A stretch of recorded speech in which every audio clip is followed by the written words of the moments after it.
I'm here in Seattle at the Boeing, the Museum of Flight. Gonna go check out a lot of planes. Like they have this Trans-Canada Airlines plane right here on the outside. Get a little wider shot of that. But yeah, love looking at science and engineering. This is also the home of the Boeing Academy of Learning. So I really love the promotion of STEM, and we don't have any aviation. I remember in DC looking at the aviation stuff there in that hall. They did a call for more people to get into aviation and engineering behind it. And we need lots of people in engineering. The world revolves, science, technology expands it, but we need people behind developing and researching that stuff. I want to kind of get on video. But yeah, look forward to seeing what I see in here today, so let's go to it.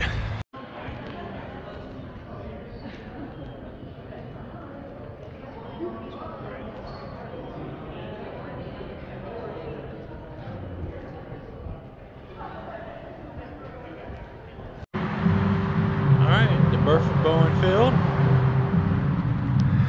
Greetings from Skylab. I don't know, brick. Huh? What is all this stuff?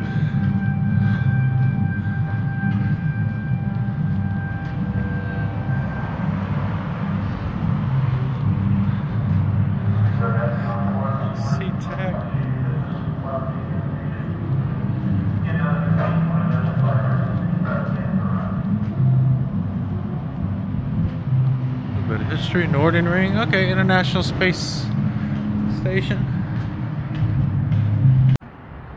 All right, going into, there's no better space on Earth, the Museum of Flight Space Gallery.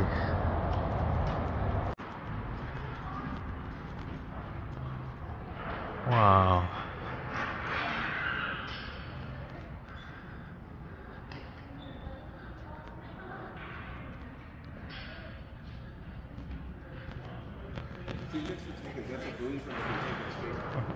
Who doesn't know what NASA is, but just in case you need.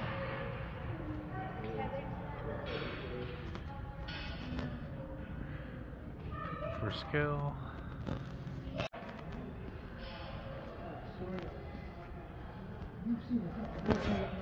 Orbital module right here.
Pretty cool. What's interesting to see is this, you know, satellites have now gotten to the size of about a couple shoe boxes roughly, and you look at this, well, not that close enough for hand for scale, but this is about the size of about 2 shoe boxes stacked together, minus the wings, of course. But yeah, it's how technology keeps pushing the envelopes, making things more efficient, smaller.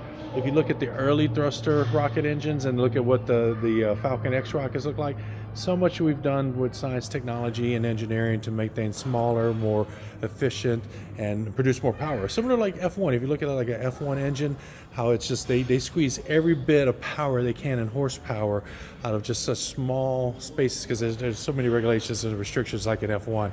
But it's amazing to see all this science and engineering on display. It just blows my mind. All right, we're now in the plane pavilion, and my goodness, 10 men, 1 airplane. Super bright, but look at those propellers. Look at the gun on that thing. The B-17F Flying Fortress.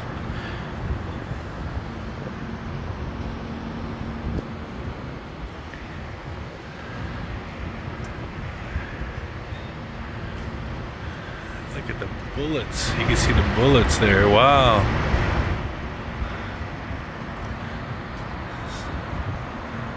Amazing. And some of these places, I think this is a Concorde. You can actually walk in. So this one here is the B-29 Super Fortress. Showing it dropping bombs over North Korea. Specifications. Oh yeah, that's a bad boy right there.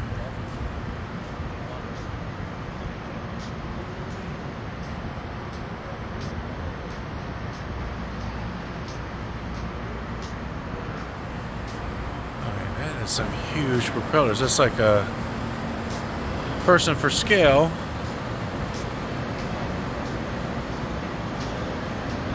I mean,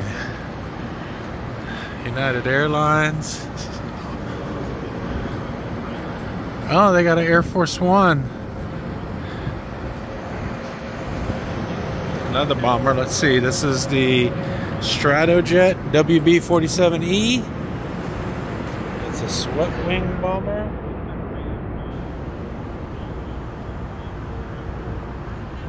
That's specifications. Texture.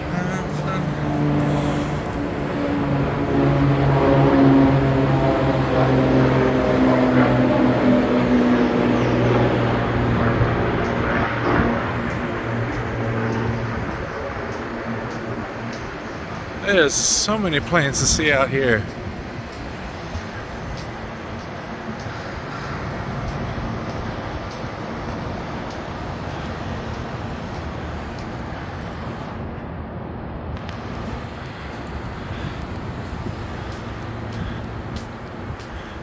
Big 787 over here.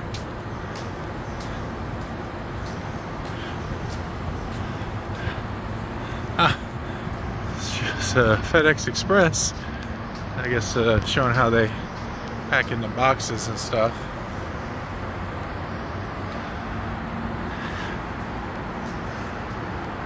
That's a 747 right there. Just recently watched that movie Catch Me If You Can with Leonardo DiCaprio and Tom Hanks, where he impersonated a pilot.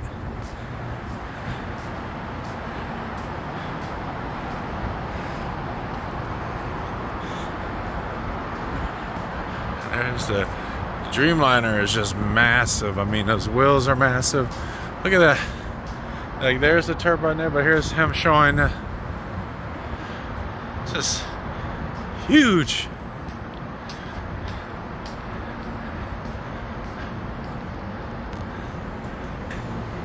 That's big. That's massive. Rolls Royce.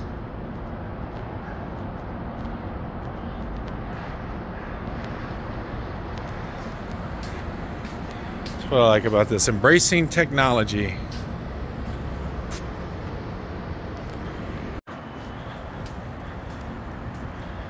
This is an AN2 Colt. Get some information on this.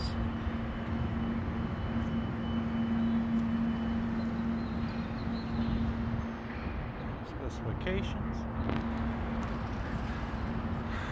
So this kind of looks like the biplane or the bi-wing plane, like in the new Mission Impossible Dead Reckoning 2 movie, or Final Reckoning, or whatever the title they've called it. But the Mission Impossible movie, you see Tom hanging from the wings. Might be a different model plane, but the same idea with the double wings. Here we got some military jets. This is called a Prowler. The wings fold.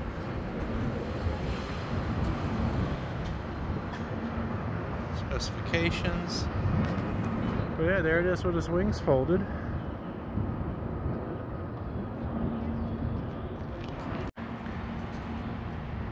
Here we have a Chinook. I flew on the back of one of these in Iraq. It moves, at least the flight I was on was very slow. Here's specifications. It can hold a lot of people and a lot of cargo. I do know that. And there it is. Got two sets of propeller blades here.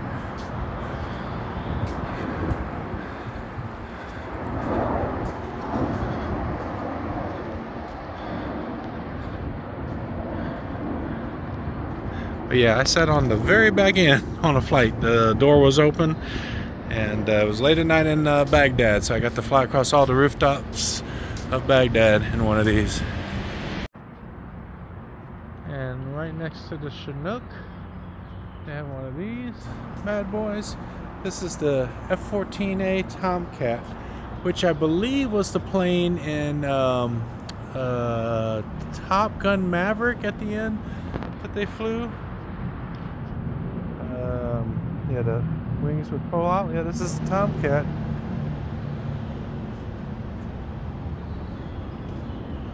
There's the specifications.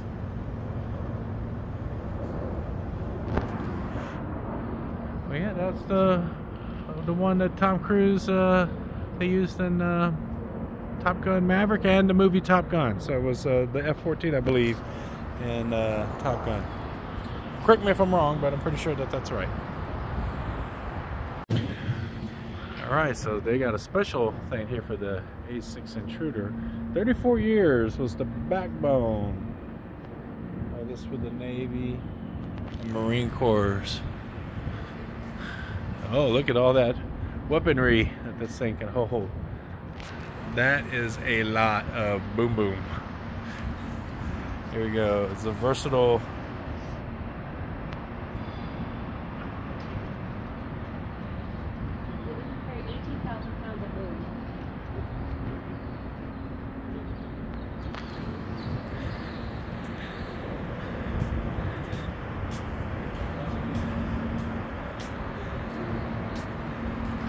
that's the flight deck cruise shooter. Oh yeah, and the Top Gun Maverick, I remember the crew on the deck of the ship all had different colored shirts, and there's an explanation of what those colors mean.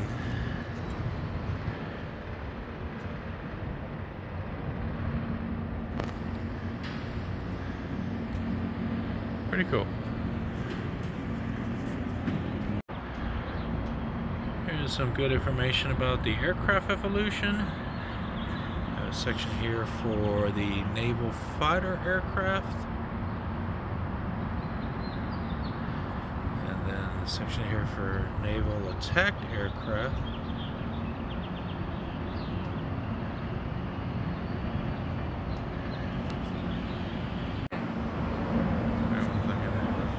It's a really tiny little jet here. It's called the AV-8C Hawker Douglas. Oh, it's a Harrier. Oh, this is the one that can take off vertically. Yeah, that's yeah, because this one it can pretty much take off vertically.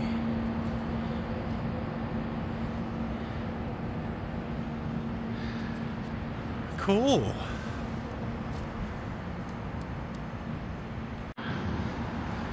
Here we have a Blue Angels plane.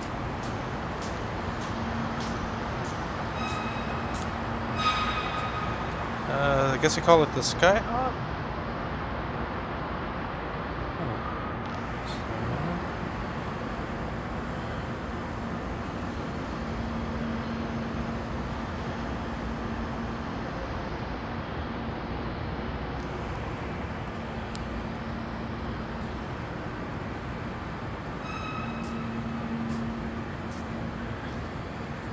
That's part of this plane. This is the F9F8 Cougar. It's got foldable wings. I guess for parking these planes, I guess having foldable wings was a necessity.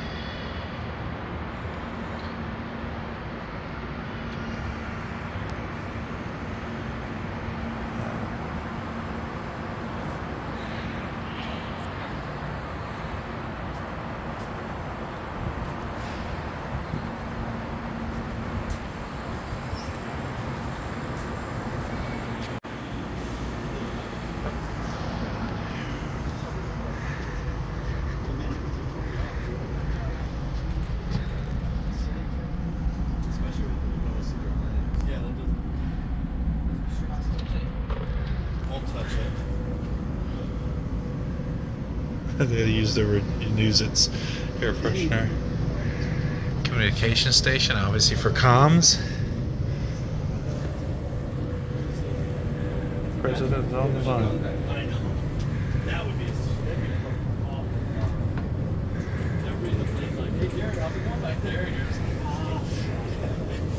Ford Cali. This is where they cook the food and stored all the coffees. It looks like a little oven microwave there.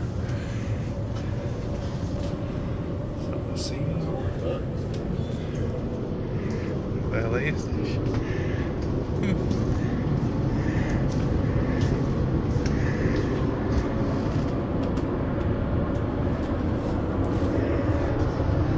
President Johnson's hat rack. Fake temperature switch. FM radio phone. Cup holders. Look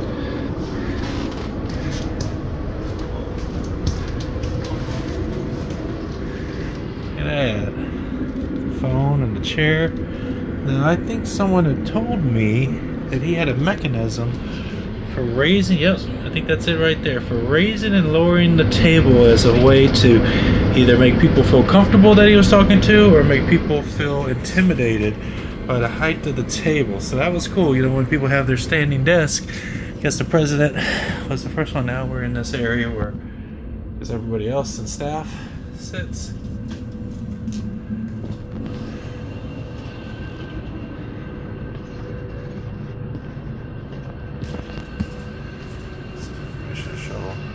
Pharmacy here.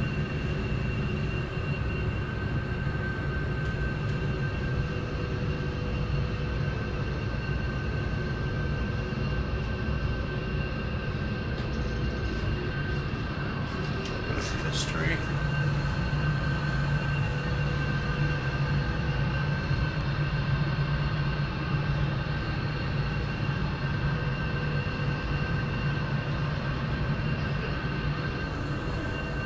Famous flights this plane has taken.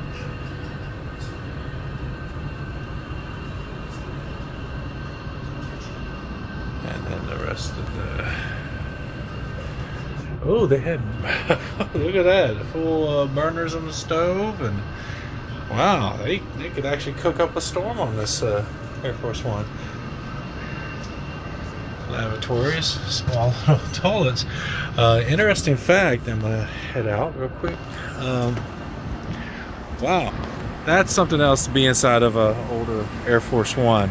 But one of the things that a lot of folks don't know is that the Secret Service agents obviously are there to protect the president, right?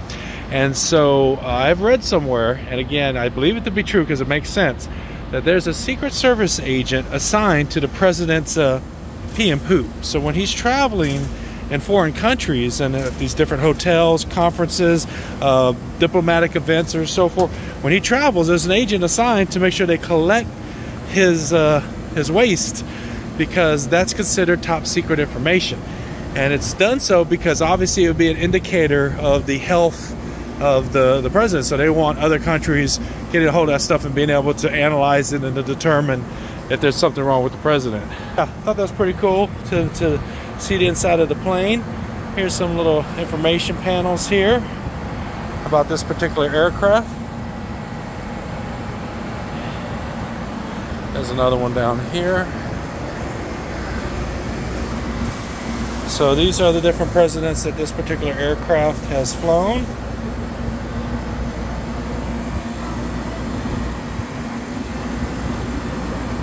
Pretty cool.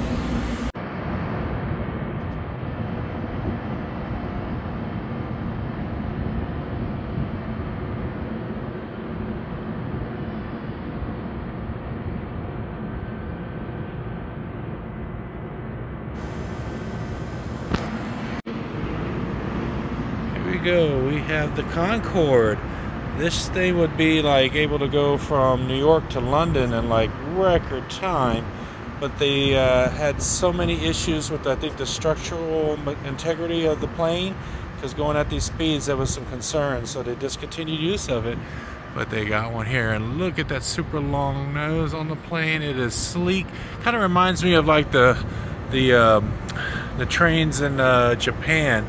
But how long the noses are, how sleek. But this thing would get up and go Before we go inside it, here's some more history of the Concorde. But yeah, look at that beautiful plane. Beautiful looking plane. Here's some history right here, the Concorde timeline.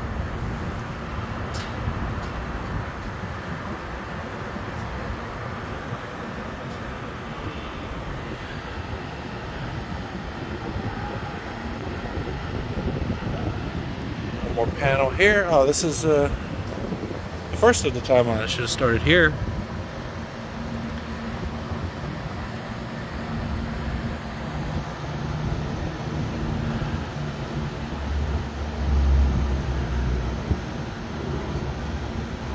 And just go back over this one.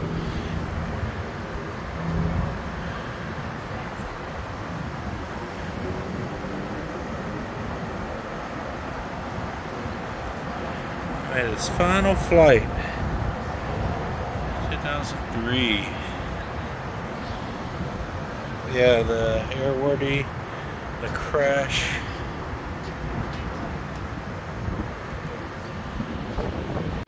Okay, so this is the Concorde. We're gonna go inside it. I'm gonna have to kneel down, but it's okay. First, ooh, it's very cramped spaces, but you can kind of zoom in and see some of the cockpit controls and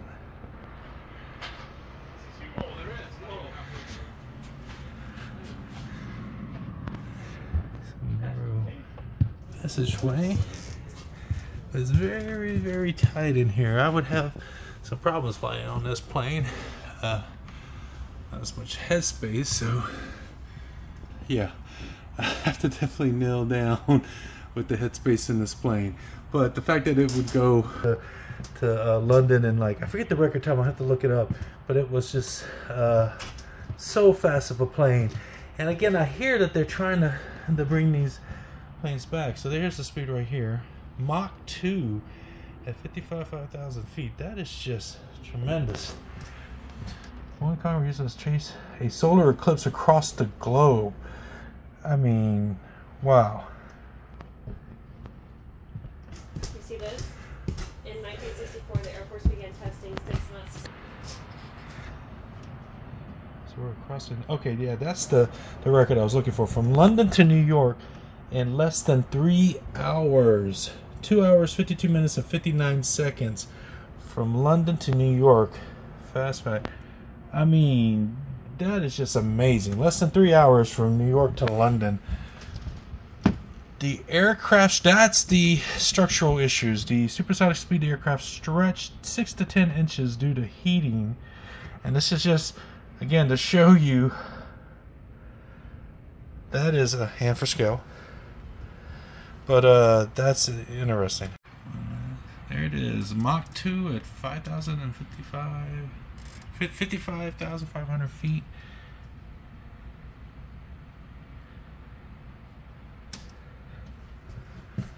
$253 miles per hour at takeoff. This thing is fast. First, standard looking lavatories. They were, I guess, for their time and age. Not a lot has changed. There, one set of doors, and there's still, the plane is super long, so it could carry a lot of passengers. And then getting out of this side, ooh, gotta lean down. So yeah, I had to lean down to get in that plane.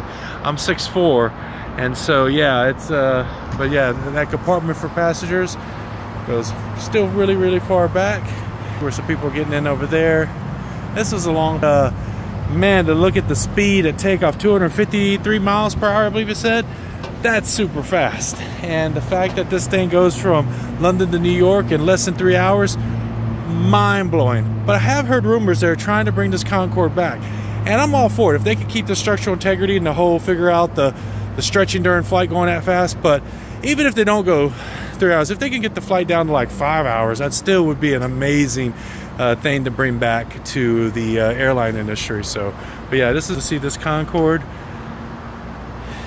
and yeah, just wow, just wow. And then, yeah, just go ahead and take a little panning shot across of all the other planes here. The bombers.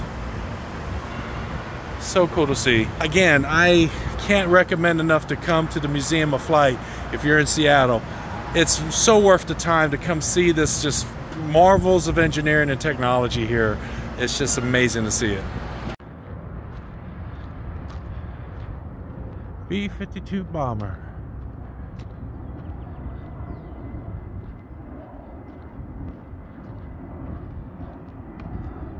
This is also a Vietnam Veterans Memorial Park as well, honoring those that served in Vietnam.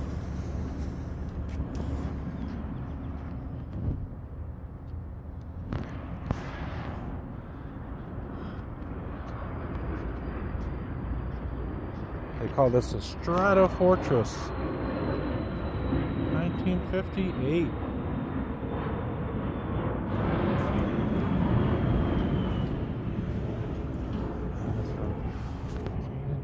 Flag right there. We have several flags here.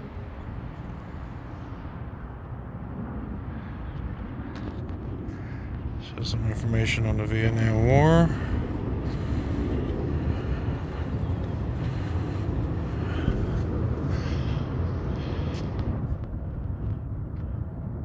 Express. Operation Chrome Dome. So other flags, the Navy flag was right there. Air Force flag.